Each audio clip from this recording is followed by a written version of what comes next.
పైన రాగ శ్రీవేశ రంగిల్ల మహేశ ఈ సంఘ సమావేశమున ఓహో మానయాశ రాగ శ్రీవేశ రంగిల్ల మహేశ ఈ సంఘ సమావేశమున ఓహో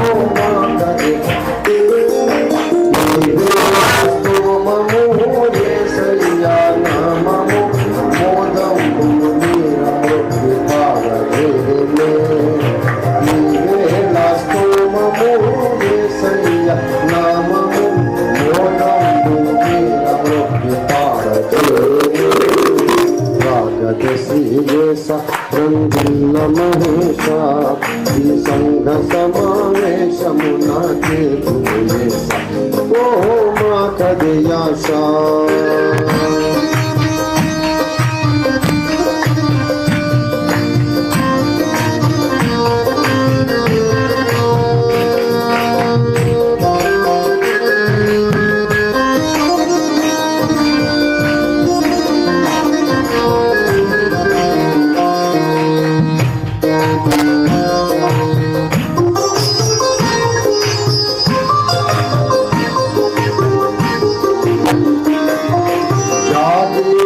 దిక్కులకు సాగుదము మన చేసి కథలు ప్రజలకు వినిపించుదము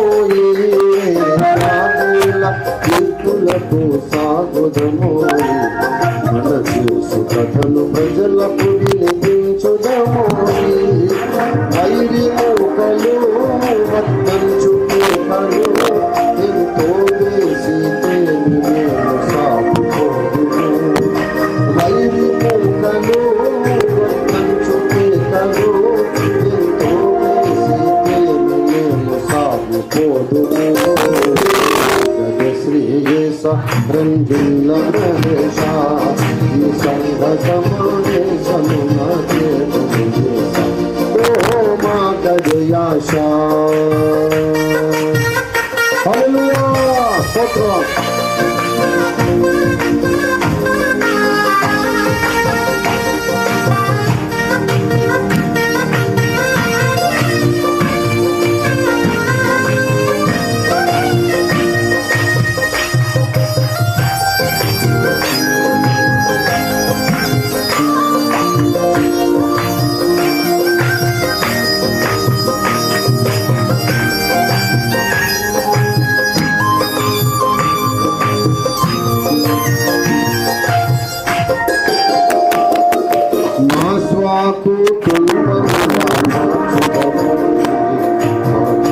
పదికినొకటి మాసానికి మానో మా స్వాకు మార్చుదమో ఆలోక సతీఘముగా అందుండగరాదు ఈ సువార్తకు మా స్వప్రవర్తన తీరైన భేదముండనియకుండుము ఈ సువార్తకు మా స్వప్రవర్తన తీరైన భేదముండనియకుండుము శ్రీయేశ రంగిల్ల మహేశ ఈ సంఘ సమావేశమున ఓహో మా కదయాశ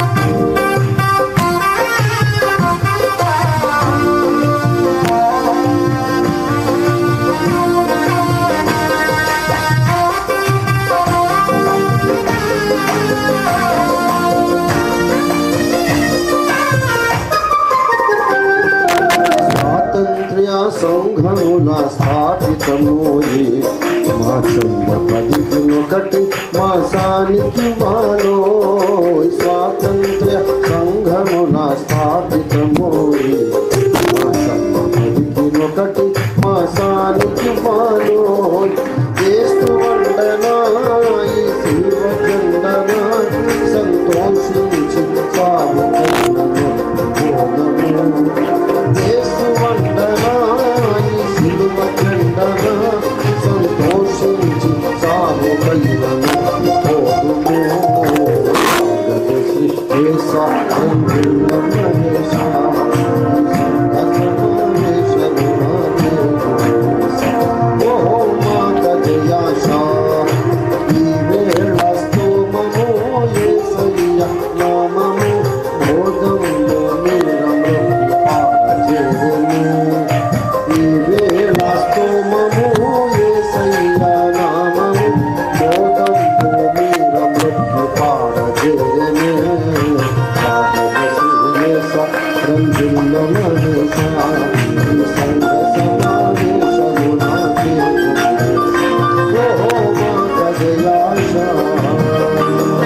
దేవునికి స్తోత్రం. హల్లెలూయా.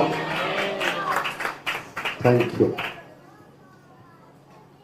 స్తోమము అంటే చిన్న సమాజం, చిన్న కూడిక, ఓ 10-15 మంది లేక 20-50 చిన్న మహాజన సమూహం ఏం కాదు. చిన్న సంఖ్యలో కూడుకున్న ఒక చిన్న సమాజాన్ని స్తోమము అంటారు. స్తోమము. ఈవేళ స్తోమము యేసయ్య నామము. స్తోమము నామము ప్రాస కలిపాడు. ఈవేళ స్తోమము యేసయ్య నామము మోదంబు మీర అంటే సంతోషము అధికము కాగా, మోదం అంటే సంతోషం, మోదంబు మీర ఎక్కువ కాగా, సంతోషము ఎక్కువ కాగా, మోదంబు మీర మ్రొక్కి పాడ చేరేనే. అక్కడ మిస్టేక్, ప్రింటింగ్ మిస్టేక్ అయింది. అది చేరరే కాదు, పాడ చేరేనే. ఇవాళ చిన్న సంఘముగా మేము యేసయ్య నామాన్ని ఆనందాతిశయంతో మ్రొక్కి పాడడానికి చిన్న స్తోమముగా చేరాము గనక రాగద శ్రీ యేస, రంజిల్ల మహేష, ఈ సంఘ సమావేశమునకు ఏగుము యేస. మేమందరం నీ నామంలో కూడుకున్నాం. నువ్వు రాకపోతే ఈ కూడిక వేస్ట్ కదా, ఈ సమాజం అంతా వేస్తే కదా. నువ్వు రావాలి యేసయ్యా, నిన్ను మొక్కడానికి కూడుకున్నావయ్యా, నువ్వు రాకపోతే ఎలాగా? రాగదే శ్రీ యేస, రంజిల్ల మహేష అని తాతయ్య గారు పల్లవి రాశారు. జాగేలా వై డిలే, దిక్కులకు సాగుదము, నలుదిక్కులకు మనం తరలి వెళదాం, మన జేసు కథను ప్రజలకు వినిపించుదాము. ముందు మన సిల్వ కథనని రాశారు తాతయ్య గారు. మళ్ళీ ఆలోచించుకున్నారు, మన సిలువ కథ అంటే యేసు మోసిన సిలువను గూర్చి చెప్తామా, మనం మోసిన సిలువను గూర్చి చెప్తామా? యేసు మోసిన సిలువను గూర్చే చెప్పాలి. ఎవడి సిలువ వాడు మోస్తున్నాడు, దాని గురించి చెప్తే, మన బాధలు చెప్తే ప్రయోజనం ఏముంది? మన సిలువను గురించి చెప్పుకుంటే నాకు ఇన్ని కష్టాలు అన్ని కష్టాలు, ఎవరికి రక్షణ రాదు. కాబట్టి మన బాధలు చెప్తే లాభం లేదు, ఆయన మోసిన సిలువ కథ. ఇక అక్కడ మాత్రలకు తగినన్ని అక్షరాల ప్లేస్ లేక మన సిలువ కథను ప్రజలకు అనే చోట మన జేసు కథను ప్రజలకని రాసేస్తాను. నేను పుట్టకముందని పాట ఇది. మా చిన్నతనంలో మన సిలువ కథను ప్రజలకు వినిపించుదాము ఏదో మేము ఫ్యామిలీ ప్రేయర్లో పాడుకున్నాం. అంటే ఇది రాసి 77 దాటింది తాతయ్య గారు. నాకే దగ్గరకు వస్తున్నాయి కదండి, నేను పుట్టకముందు పాట. ప్రజలకు వినిపించుదాము. ఏ వినిపిద్దాము? యేసయ్య కథను ప్రజలకు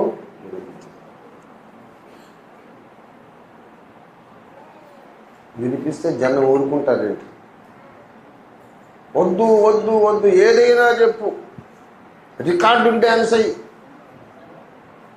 పనికిమాలిన పాటలన్నీ పాడు, సిగ్గుమాలిన సిగ్గు శరణం లేని వికారమైన పాటలు డ్యాన్సులు వెళ్ళాయి, కళ్ళు కాంపౌండ్ పెట్టు, తాగి చిందులయ్యి, ఏదైనా మాకు సమ్మతమే. యేసు అని ఒక మాట మాత్రం అంటే మాకు బీపీ పెరిగిపోతుంది.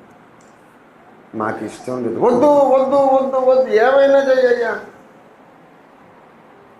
ఎంత పాపమైనా చెయ్యి. యేసుని గురించి మాట్లాడితే మేము భరించలేదు. కానీ వైరి మూకలు వద్దంచు కేకలు ఎంతో వేసితేని మేము సాగిపోదు. వాడు వద్దని అంటూనే ఉంటాడు, మేము సువార్త చెప్తానే ఉంటాం. కాబట్టి రాగది శ్రీ యేసా అన్నాడు. సువార్త భారము మాకున్నది. ఎవడెవడు వద్దంటున్నా, కొడతాము చంపుతాము అంటున్నా మేము సువార్త చెప్తున్నాం. కాబట్టి యేసయ్య నువ్వు రమ్మంటున్నాడు. సువార్త చెప్పడానికి భయపడే వాళ్ళ దగ్గరికి యేసయ్య రాడు. పాత పాటలు అటువంటి చిక్కని కవిత్వం. మా స్వకుటుంబములను మార్చుదము. ఊళ్ళో వాళ్ళని రక్షించిన తర్వాత మన సొంత కుటుంబాలను మార్చుదము. ఆ లోతు సతి విధముగా అందుండగరా. లోతు వెళ్ళిపోతున్నాడు, భార్య వెనక్కి చూసి ఉప్పు స్తంభం అయిపోయాడు. అలా ఉండొద్దు. మన కుటుంబ సభ్యులందరూ ముందుకే సాగాలి, వెనక చూపులు చూసేవాళ్ళుగా ఉండొద్దు. మన కుటుంబాన్ని విశ్వాసంలో మనం బాగా కట్టుకుందాం, బలపరుచుకుందాం అనే తీర్మానాన్ని ప్రకటిస్తున్నాం. ఈ సువార్తకు మా స్వప్రవర్తన, నేను చెప్పే సువార్తకు మా సొంత బ్రతుకులకు ఏ తీరైన భేదము ఉండనీయకుంది. నేను చెప్పే బోధకు మేము బ్రతికే బ్రతుకి ఎక్కడ తేడా రాకుండా ఉంటాము. కాబట్టి రాగండి శ్రీ యేసా అన్నాడు. అది కవిత్వం అంటే అది. మళ్ళీ పల్లవెత్తుకున్నప్పుడు చరణంలో చెప్పిన భావానికి అదొక ముగింపు, అదొక ల్యాండింగ్ అన్నమాట. స్వాతంత్ర్య సంఘములను స్థాపితమయ్యి దాదాపుగా ఇండిపెండెన్స్ మనకు భారతదేశానికి స్వాతంత్రం రాకముందే ఈ పాట రాశారు. అప్పుడు తెల్లదొరల కాలం, మిషనరీలు బాగానే పనిచేస్తున్నారు. ఆ రోజుల్లోనే తాతగారు ఏం రాశారంటే, ఈ మిషనరీ డబ్బులతో నడిచే సంఘాలు మనకొద్దు, ఇండిపెండెంట్ సంఘాలను కడదాం, స్వాతంత్ర్య సంఘములను స్థాపితము అంటే స్థాపిద్దాము అన్నమాట. మిషనరీ డబ్బులతో నడిచే సంఘాలు వద్దు, ఇండియాలో డబ్బులతోనే నడిచే సంఘాలు మనం కట్టుకున్నాం. ఇండిపెండెంట్. ఇది ఏ మిషను అంటే మనకు మిషన్ ఏం అక్కర్లే, ఇది యేసయ్య మిషన్. మనకు దొర ఉన్నాడా? దొర ఎవడంటే యేసయ్యే మా దొర, యేసయ్యే పోషకుడు, స్పాన్సరు. ఇండిపెండెంట్ చర్చెస్ కడదామని అప్పుడు రాశాడు తాతగారు. అదేంటి జాకబ్ గారు లక్షణంగా దొరలిచ్చే డబ్బులు తీసుకోకుండా ఇండిపెండెంట్ అంటావు, మరి సేవకుడు ఎట్లా బ్రతకాలి అని అడిగే వాళ్ళ కొరకు నెక్స్ట్ లైన్ రాశారు. స్వాతంత్ర్య సంఘములను స్థాపితమయ్యి మా చంద 10కి 1 అంటే దశమ భాగం, మా చంద 10కి 1 మాసానికి ఇవ్వాలి. 10 రూపాయలు 1 రూపాయ ప్రతి నెల దేవునికి. అప్పుడు మిషనరీ ఫండ్ అక్కర్లేదు. ఇవాళ మోడీ గారి ప్రభుత్వం వచ్చిన తర్వాత దాదాపు 4000 సంస్థలకు ఏమో ఫారిన్ డబ్బులు రాకుండా ఆపేశారు. ఒకప్పుడు ఫారిన్ ఫండ్ మీద ఆధారపడి బ్రతుకుదాం అనుకున్న వాళ్ళు ఇప్పుడు ఉక్కిరి బిక్కిరి అయిపోతున్నారు. డబ్బులు వచ్చినప్పుడు బాగానే చేశారు, ఆస్తులు పెంచుకున్నారు. కానీ ఇప్పుడు డబ్బులు ఆగిపోయినాయి, ఏం చేయాలో అర్థం కావట్లేదు. కానీ ఆనాటికి ఈనాటికి ఏకరీతిగా హ్యాపీగా ముందుకు సాగుతున్నాం మనం. డబ్బులు ఆగిపోయినా సరే మనకు సంబంధం లేదు, అసలు మనం ఎప్పుడూ తీసుకోలేదు. ఫారిన్ మనీ తెచ్చుకోవడానికి అవసరమైన FCRA నంబర్ కూడా మనం తీసుకోలేదు. ఫారిన్ కంట్రిబ్యూషన్ రెగ్యులేషన్ యాక్ట్ అంటారు, FCRA. ఆ యాక్ట్ కింద ఒక నంబరు FCNR నంబర్ అంటారు. ఆ నంబర్ ఉంటేనే ఫారిన్ నుంచి డబ్బులు వస్తాయి. మనం దాని కొరకు అప్లై కూడా చేయలేదు. నాకున్న పలుకుబడికి ఊరికే ఒక్క రోజులో నాకు వచ్చేస్తుంది కావాలంటే. కానీ దేవుని కొరకు రోషం కలిగి నాకు వద్దంటే వద్దనుకున్నాను. దేవుడు ఇస్తే తింటాను, లేకుంటే పస్తుండి చచ్చిపోతానంతే. విదేశీ ధనం నేను తీసుకోను. ఎందుకంటే నా యేసయ్యను పట్టుకొని అమెరికా దేవుడు అన్నారు, ఇంగ్లీష్ వాళ్ళ దేవుడు అన్నారు, కులం తక్కువ జాతి తక్కువ దేవుడు అన్నారు. నా యేసయ్యని అవమానించారు కనుక యేసు ప్రభు వారు ఎవరో అందరికీ నేను తెలియజెప్పాలి. ఎవడు నన్ను వేలెత్తి చూపడానికి అవకాశం లేకుండా నేను సేవ చేయాలి కనుక ఏ ఫారిన్ ఫండ్ నాకు వద్దు. అవసరమైతే రిక్షా దొక్కుతాను, ఆటో నడిపిస్తాను. నేను కష్టపడి పౌలులాగా డేరాలు గుట్టి సేవ చేస్తాను. సంస్థల డబ్బు నాకు వద్దని అలాగే బ్రతికేం. అలాగే 1400 సంఘాలు ఇప్పుడైనా. దేవుని స్తోత్రం. మా చంద 10కి 1 మాసానికి ఇవ్వాలి. యేసు అండన ఈ సిలువ జెండన సంతోషించి చావుకైనా నొప్పిపోదము.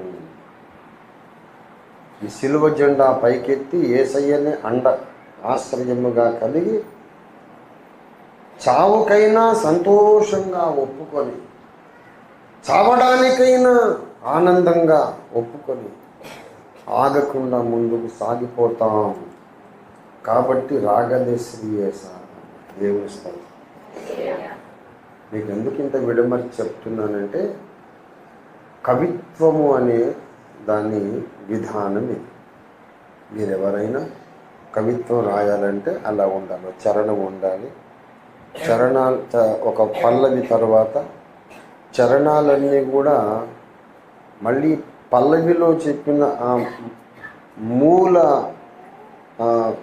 సెంట్రల్ థాట్ ఏదైతే ఉందో, థీమ్, మౌలికంగా చెప్పిన మొట్టమొదటి తలంపు మీద అన్ని చరణాలు వచ్చి ల్యాండ్ కావాలన్నమాట. అన్ని చరణాలు వచ్చి ల్యాండ్. రాగదే శ్రీయేస అన్నాడు. ఎందుకు రావాలంటే అనుపల్లవిలో ఏం చెప్పాడు? నిన్ను స్తుతించడానికే మేము కూడుకున్నామయ్యా, నువ్వు రాకపోతే ఎలాగా? తర్వాత శత్రువులు వద్దన్నా సరే సువార్త చెప్పడానికి మేము ముందుకు వెళ్తున్నాం కదా, మా దగ్గరికి రావా? ఎందుకు రావు? రావాలి.